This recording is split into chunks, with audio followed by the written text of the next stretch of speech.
Hi everyone, welcome to Atomic Theory Part 2. Now, a little bit of background here. The dot diagrams we've been looking at, if I just draw it up here real quick. So we had, for example, our first ever dot diagram was of hydrogen. It's kind of a simple concept. We have the nucleus represented by the atomic symbol and then the number of electrons kind of, outside in these kind of orbits, okay? Now that's a nice model for our human brain, okay? So we think about the Earth orbiting the Sun and maybe the Moon orbiting the Earth, and we think about orbits in our everyday life, and that's a nice way to think about electrons orbiting the nucleus of an atom. Kind of similar, right? But turns out that's not how it is in nature. It's a model, it works to a point. If you remember the previous packet, we can model reasonably well the chemistry of the elements up to calcium with dot diagrams. Past calcium, it just falls apart. Okay, and we also saw, for example, with the carbonate ion, we had to get around it with resonance forms and things like that. So it's a reasonable model, but it's not the best, okay? And we kind of persevered with this in chemistry up until about the 1930s, until the real answer, if you like, appeared, okay? Now, the 1930s, or from 1900 to 1930, really was the golden age for physical science, okay? So you may know this guy named Einstein, right? So Einstein, within a year, had 3 of the most landmark papers ever written, published, okay? The most famous, of course, is relativity, E equals mc squared, all that stuff, right? So E equals mc squared and relativity talks about large-scale physics, how essentially do large masses warp space-time, right? So this was kind of a large-scale kind of view of the universe, all right? And to be honest, Einstein was getting all the press. Yeah. So more important for me was something that was kind of going on quietly behind the scenes, and it's this person right here. So Erwin Schrodinger, back in the 1930s, came up with this new model for explaining how electrons actually behave. And instead of thinking of electrons as particles, he started to think about them as waves, okay? And it turns out that this is very, very true. The smaller a particle becomes, the more like a wave it behaves, okay? So we think about a photon and we think, oh, that's just a light wave, yeah? Well, it is, yeah, because the photon's the smallest particle out there, yeah? Something slightly bigger still acts like a wave. So an electron in an electron microscope acts like a wave. That's why you can have electron microscopes. And this works for any size thing, but the bigger you get, the less like a wave you become. It's called wave-particle duality. And it really has significant effects down at the microscopic level. So electrons, photons, and even neutrons and protons can have wavelengths, okay? So particularly now when we talk about electrons, they're right in the sweet spot for waves. So instead of using, the classic half mv squared for a particle, Schrodinger said, well, I'm not going to talk about the math in terms of particles, I'm going to talk about it in terms of waves. So he used psi, and there it is. This is the banknote from the 1930s. That's Erwin Schrodinger. This is a banknote, and here he is, gloriously famous on a banknote. And that psi is a wave function. Now, if you've done any kind of math, you know, for example, that a sine wave looks like that. So psi might just be, in this case, sine. That's that function, right? So you can do math with wave functions to explain where electrons are in atoms, in molecules, in any piece of matter really. Okay, and if you remember, chemistry is all about valence electrons. If you know what the valence electrons are doing, i.e. you know their energy and their position, you know everything about them. So solving the so-called Schrodinger equation, which relates energy and position for electrons with wave math, we can basically solve chemistry, okay? So it's kind of a very powerful piece of theory.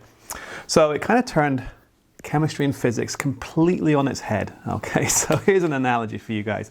Now, I don't know if you've ever been in this situation. I remember being in this situation when I was 7. That's a joke, right? So you may be familiar with this person. Santa, right? So Santa, or Father Christmas as we call him in the UK, all right? So when I was like 7 years old, I still believed in Santa, and I kind of had this kind of awakening at age 7, right? So I was lying in there like at midnight, and it's Christmas Eve, and I can't get to sleep because Santa's coming the next day, and I hear these kind of noises outside on the landing, and my parents are coming upstairs and coming downstairs. Like, what are they doing? So I crack the door and I see them carrying presents downstairs, right? And to be honest, I didn't really think much of it. I just like, oh, whatever. And then the next morning, the presents arrived under the tree, and I unwrapped them, and it was the same toys they were taking downstairs. So that 7-year-old brain said, wait a minute, there's no Santa, right? So it wasn't really Santa, of course, it was them. Sorry if I spoiled it if you're kind of still believing in Santa. Obviously you're not, but that's the idea, right? So it was back in the 1930s when Schrodinger said, hey guys, electrons act as waves, not as particles. So all those dot diagrams you've been using for years are total rubbish. They don't describe how nature really is, okay? You got to get on the bandwagon. So there is no Santa anymore. There is no Santa anymore. It's this new reality. So science was literally turned on its head in 1932 with Schrodinger come out with this equation. Okay, so now we have to accept the new horrible truth, right? Instead of electrons orbiting a nucleus, like in our classic particle model, our kind of rings of electrons in orbit, now we have to come up with some new math which describes their behavior in terms of waves, okay? So there's Santa kind of alerting you to the fact that, hey, you're telling me electrons aren't particles? Yes, I am, okay? Do I have proof? Well, I do have proof because I've already shown you, okay? I've already shown you. Remember this one? Okay, so here we have the famous quantum corral STM image. Remember, these blue spikes are atoms essentially, right? And on a nice flat surface. And what we see inside the corral, hence quantum corral, right, are these kind of waves. It's like you've thrown a pebble into a pond and the waves kind of start and they never stop. This is called a standing wave. And this is a couple of trapped electrons, okay? So that the electrons are actually in the whole area, and the height of the wave kind of tells you their kind of chance of being there, yeah? So they're all smudged out all through this, and you can see they're actually acting like waves, okay? So yeah, quantum mechanics they call it. Electrons do act like waves, that's why we have electron microscopes and pictures like this showing you the proof. Okay, so essentially what quantum mechanics does, it says, this old model, we don't use it anymore. We're now transitioning into this new, and if I think about waves, it's almost like a cloud, right? So they're in there somewhere. So we have a region of space. For the simple atoms, it's just a little sphere, okay? And in that little sphere called an orbital, we find, this is an orbital. In this orbital, we find an electron or up to 2 electrons. We'll get into the details later. Okay, so that's the setup. Now, in terms of the model itself, it's been a long time coming, if I can say that, okay? So, if you remember our earlier packets, back in the 1800s, Dalton, the English school teacher, came up with the postulates of matter, right? So he said, hey, atoms are these small, indivisible particles, a bit like ball bearings, these small, hard spheres. We can't change them from one kind to another. If it's the same kind stuck together, we call that an element. If it's different kinds stuck together, we call that a compound. Matter is basically made from atoms, 112 or so different types, and they're all these little hard spheres. And that gave rise to the atomic theory, of course, which is a very famous piece of chemistry from back in the day. And to be honest, it was over 100 years later, so that atomic theory was 1803. It wasn't until Thomson, and you may remember me with the picture in class standing outside the Cavendish laboratory where the electron was discovered. Thomson did this work at the Cavendish laboratory in Cambridge, and he proved the existence of electrons. Okay, now electrons are these obviously negative particles, right? Okay, now we know that atoms are neutral, so if there's negatives in there, there must be positives as well, an equal number of them. Okay, so Thomson proved that there are negative particles called electrons, so there must be also positive particles, which we now call protons, in the atom. Okay, and he kind of thought, because it's kind of a reasonable guess, he said, well, it's kind of like a Christmas cake, or what we call in England a plum pudding, right? So if you think of a fruit cake, you've got the batter with a piece of fruit, batter with a piece of nut maybe. So there's these little particles spread throughout this batter, and he thought that the protons and the electrons were spread out kind of randomly and evenly through this kind of space. So kind of popping the hood on Dalton's there. And he calls that the plum pudding model, right? And then, to be honest, there was a very famous chemist called Rutherford, who was based at the University of Manchester, and he actually won the Nobel Prize for this work later. He actually discovered a few years later that the pluses lived in a very, very small region of space we now know as the nucleus. So 99.999% of this atom is empty space. That tiny little area at the center is called the nucleus. That's where the protons, the pluses, live. And in probably the most elegant kind of experiment ever performed in science, called the gold leaf experiment, he proved the existence of the nucleus, which was awesome, right? So it turns out that Thomson and Rutherford got into this kind of East Coast, West Coast kind of feud for a long time, arguing literally about whether or not it was a plum pudding or not in terms of what's inside an atom, and Rutherford did the ultimate experiment and proved him wrong. Okay, so that was kind of fun.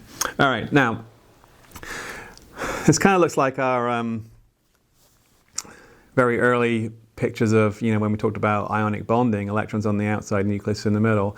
And then just recently in the last packet, we've come up to what we call the Bohr model. So the electrons are out there somewhere. Bohr was the one that put them in these so-called orbits, or what we call energy levels. So just a couple of years later, so this really was a golden time. I think 1904 through 1913, it all happened, right? So now we have this kind of idea of these orbits with electrons in orbits. And these are called energy levels or shells or layers, whatever you want to call them, okay? And that's pretty much where we got to in the last packet. That looks just like a dot diagram from the last packet, doesn't it? So that's Bohr's model. So we've been using really Bohr's model from 1913 to explain the behavior of electrons in atoms so far. Okay, and up here, there's our classic kind of picture. So in some textbooks, you'll see this classic picture, okay? That's the particle model, right? These are little particles, like little satellites orbiting the Earth, aren't they? Okay, then along comes Schrodinger, and Schrodinger says in 1926, this is when he started, well, you know what, guys, and if you remember our Born-Oppenheimer approximation, electrons are these tiny, tiny things like the mosquitoes on an elephant's back, if you remember that. So they're actually moving really, really quickly. They're moving close to the speed of light. So imagine these little spheres moving around in a circle at the speed of light. You wouldn't be able to tell where they were. They'd be all smudged out. And that's basically what Schrodinger did. He said, hey, you don't really know their true location because they're moving so fast. They're kind of smudged out. We like to think of them more of a wave or a cloud. Okay, so there's layer 1, there's layer 2.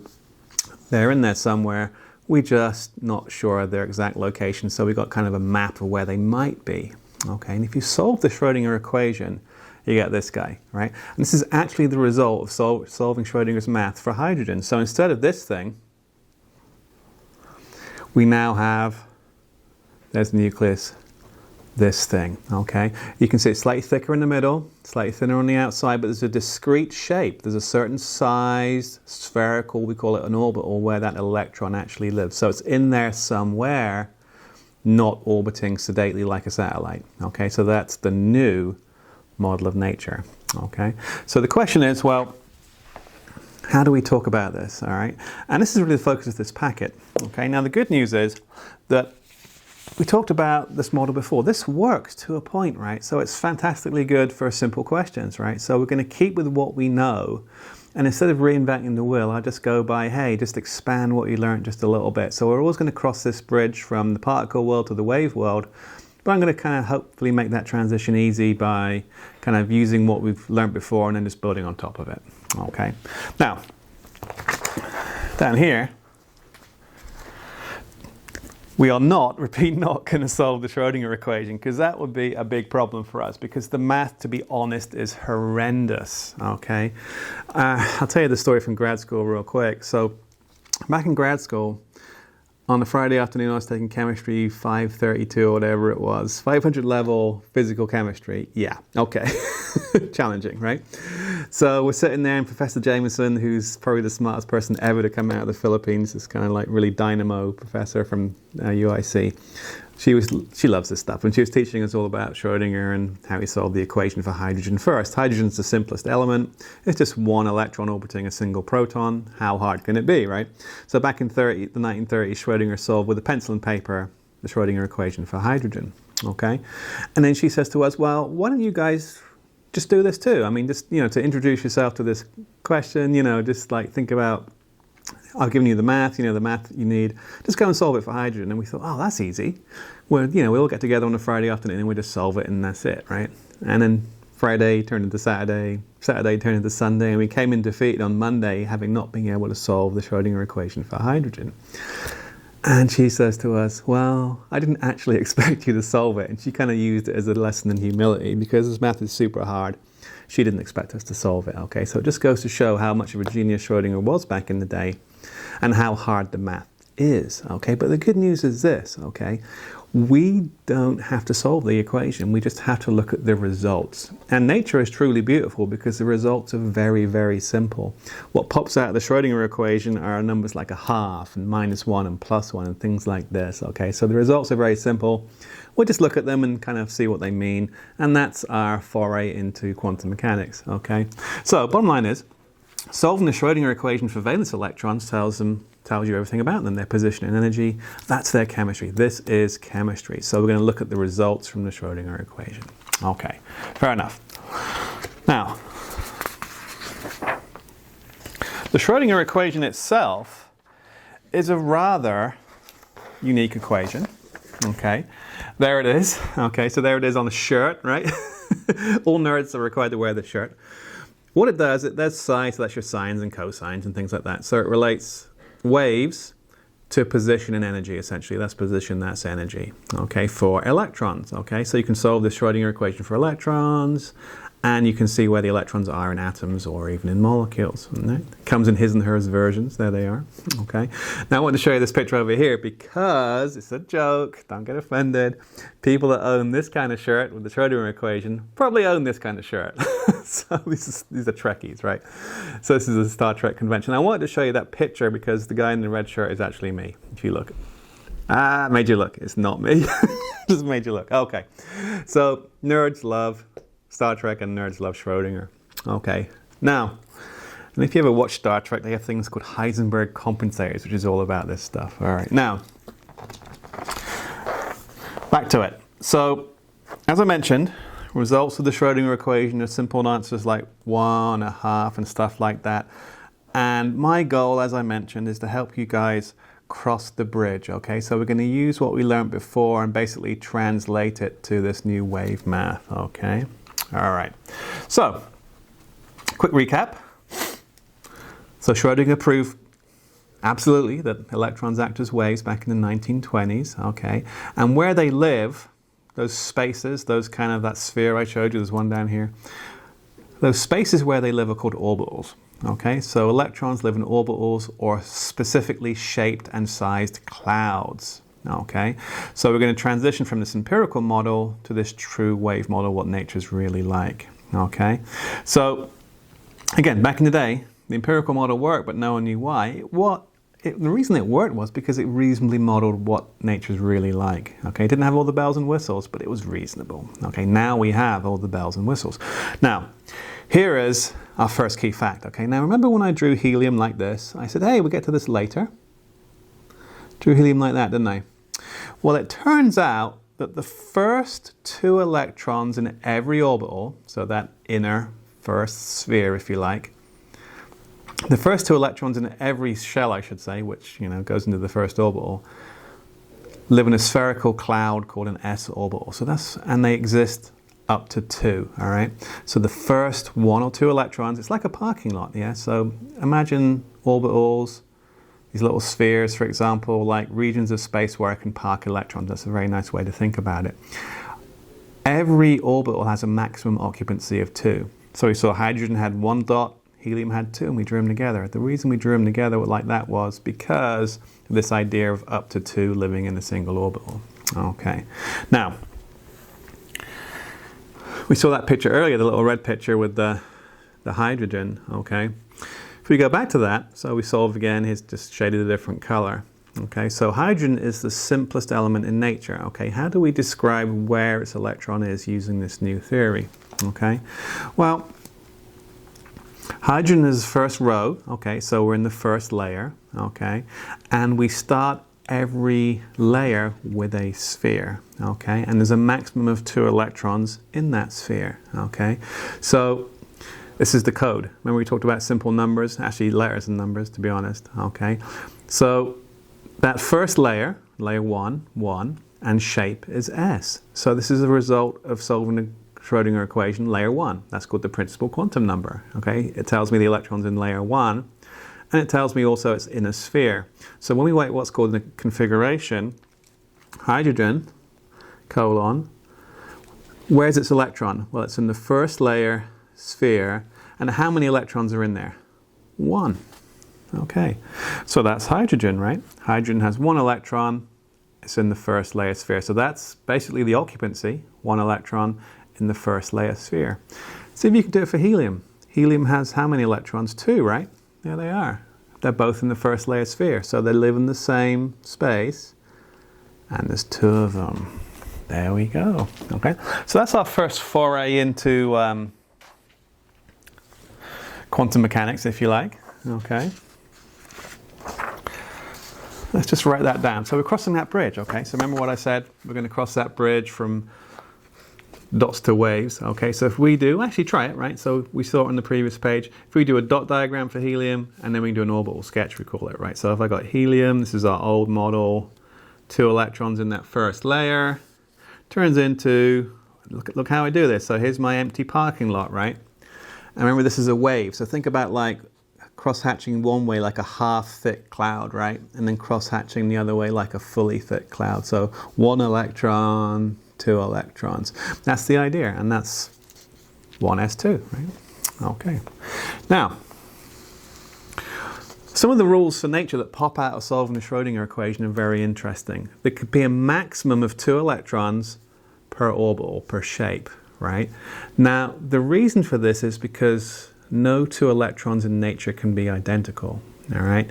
So I can have the same position, but I can't have the same kind of electron. This is kind of crazy. Electrons come in 2 flavors, right? Spin up and spin down, black and white, male and female. So just different. Electrons either align with or against a magnetic field. So they come in 2 types, okay? Because they come in 2 types, I can have 2 in the same place because they're not identical, okay? Every electron in nature is identical. You can live in the same house, and you can sleep in the same bed, but one has to be a guy, one has to be a girl, right? So if you like, nature doesn't acknowledge same-sex marriage, right? Unlike certain liberal professors speaking right now. Okay, so maximum of 2 electrons per shape. So we're always going to fill a single shape with 2 electrons. That's why that's like that. Okay, now 2 electrons per shape. We always start a layer with a sphere, okay? So layer 1, did you ever wonder why? Now we kind of confirm it, right? So what we're going to do, if you remember that dot diagram map of the periodic table, okay? We saw the definite correlation between position in the periodic table and electronic structure, okay? So the number of layers was the same as the row number. The number on the outside was the same as the number of columns. And that was a very simple way to think about it, which was a nice simple model, right? And it kind of worked, right? What we're doing now, we're just making it a more sophisticated model. Same rules apply. Why are there 2 elements in the first row of the periodic table? Because there are 2 electrons in that first layer. Then it's full, so we have to start a new layer after that, right? So helium means it's got a full layer. Why is the layer full? Because there's only a small sphere in the first layer, okay? Turns out every time you add a layer, you add a shape, okay? So in layer 1, which is very, very small in size, there's only room for a small sphere. Only 1 sphere, only 2 electrons, 2 elements in the first row of the periodic table. Now from that point forward, we're always starting any new layer with a sphere. So we're always going to put the first 2 electrons of any layer into the sphere, okay? It's just that, hey, as I go second layer, third layer, fourth layer, whatever, because it's further out, the principal quantum number increases, layer 1, layer 2, layer 3, the sphere just gets bigger. So it's going to have still 2 electrons in there, but they're just going to be spread out more, all right? So whenever I start, oh, I'll move that up for you. So layer 1 sphere, layer 2 sphere, layer 3 sphere. It's like blowing up a balloon. When I actually took this as an undergraduate at University of Reading, one of the most prestigious professors, Professor Fowles, Jerry Fowles, very well known at the time, used to love teaching us freshmen, right? He just liked to kind of communicate with his freshmen, and he actually took out a balloon from his pocket and he blew it up a little bit. That's your 1s orbital, 2 electrons in there. Blew it up some more, twice as big. That's your 2s orbital, 2 electrons in there. Blew it up some more, that's your 3s, 2 electrons in there, okay? So these orbitals are just little kind of like regions of space where electrons live, 2 electrons per cloud. We always start our layer with a sphere, okay? So, remember, each shape can hold 2. So that totally explains why in the first row of the periodic table there are 2 elements. But wait a minute, there's 8 elements in row 2, right? And 8 elements in row 3. Okay, the first 2, electron 1 and electron 2, lithium and beryllium, those electrons, yeah, they go into that sphere. But do you see a problem? Once the sphere is full, and I know there's 8 electrons maximum around that second layer there, in that second layer, where do the remainder go? Well, here's the thing. This periodic table, and we'll talk about it more in a second, this 2 wide column on the left is called the S block because these elements' electrons are in that sphere, S for sphere, right? The remaining 6 go into what we call a P block, okay? And we'll talk about that in a second, all right? So I've got to accommodate 6 more electrons because there's 6 more elements in the row. How does that work? Okay, so there's our problem. The second and third rows of the periodic table have 8 elements each. So how can 8 electrons get into a sphere? They can't, right? So there's got to be somehow room to accommodate 6 more. 2 in the sphere to start the layer, and then 6 more somehow. How do we do it? Well, let's just write down the answer here. There must be a new shape orbital that can hold up to 6 more electrons. And that's true, right? So the shape we're talking about is going to be kind of a dumbbell shape like that. But here's the thing. I can get 2 electrons per shape. So if I add the new shape, well, 2 from the S and 2 from the dumbbell, that's only 4. I've got to accommodate 8 total, so I need to do 4 more. How do I do that? Well, it turns out, if something like this pen, something that's longer than it's wide, I can go up and down, side to side, and in and out, and those 3 shapes will not overlap each other. Okay, so if I think about 3 shapes like that, they will not overlap, and that's the trick. If I have this unique dumbbell type shape, which is called a p orbital, it will not overlap. I can have the same shape just pointing in 3 different directions. 2 electrons for each one, 2, 4, 6. So I can accommodate those 6 electrons in what we call the P block now. So when you have elements in the 6 wide block, it's called the P block. I'm putting them into those 3 dumbbells, okay? There we go. All right, so running out of time here, so I'll just quickly say it before we take a quick break here. So the 3rd through 8th electrons in shells 2 and 3, that's these guys here, as we fill across, live in dumbbell-shaped clouds, subshells we call them, okay, called p orbitals. Okay, now remember there's a maximum of 2 electrons per cloud, so I need 3 dumbbells to accommodate 6 electrons. And just real quick, we'll pick it up in a moment from here. That's what they look like. I did a kind of a cheesy picture up there. There's X, Y, and Z directions, okay? When we get back, we'll talk about nitrogen in more detail. Okay, see you in a minute.